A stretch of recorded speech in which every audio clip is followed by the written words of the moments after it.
But let me start at the beginning and tell you a little bit about the man, the land, and the building.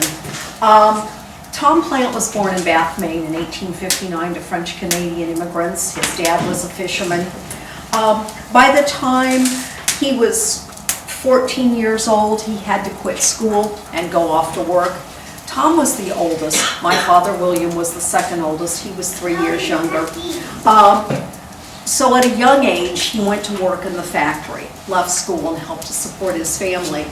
He started out working in a shoe factory in his hometown, which burned in 1880. So he then went down to Massachusetts and went to work in a shoe factory down there, starting out as an apprentice, worked his way to the top. He was a very hard worker, and my father worked with him in the shoe factories. By the time Tom Plant was 32 years old, he owned the shoe factory. So I'd say he was very ambitious in the business. And eventually he owned 5 shoe factories, all of them in the Boston area. One of which was the largest maker of women's shoes in the world. More than 5,000 people worked for my Uncle Tom in one of his factories. And my father was the superintendent. He was his second in command, so to speak. So Tom Plant made a lot of money in the shoe business.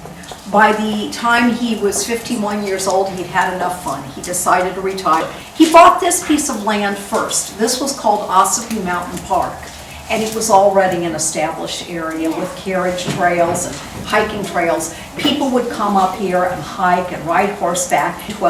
In 1913, he married his second wife, whom he met in Europe. Her name was Olive Dewey. Well, he and Olive went to Europe on their honeymoon. They started planning their home up here.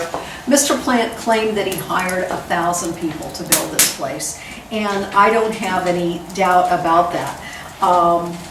He started in the spring of 1913, and it was completed in the fall of 1914, and Tom and Olive moved in the fall of 1914. So, well, things were good for the first 10 years.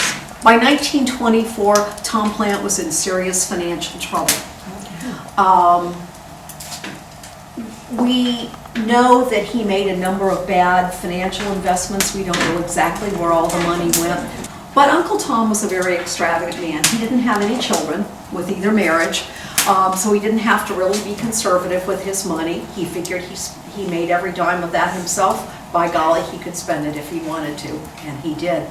Cars, horses, boats. He had the fastest boat on the lake. It was built for him in Wolfboro, custom built. So he would have the fastest boat on the lake.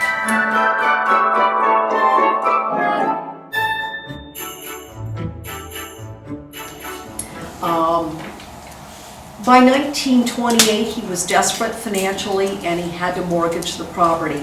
He was lucky enough to have a friend named Joseph Emery, who was his attorney. And Mr. Emery offered to hold the mortgage on the property. That arrangement worked until Mr. Emery died in 1940.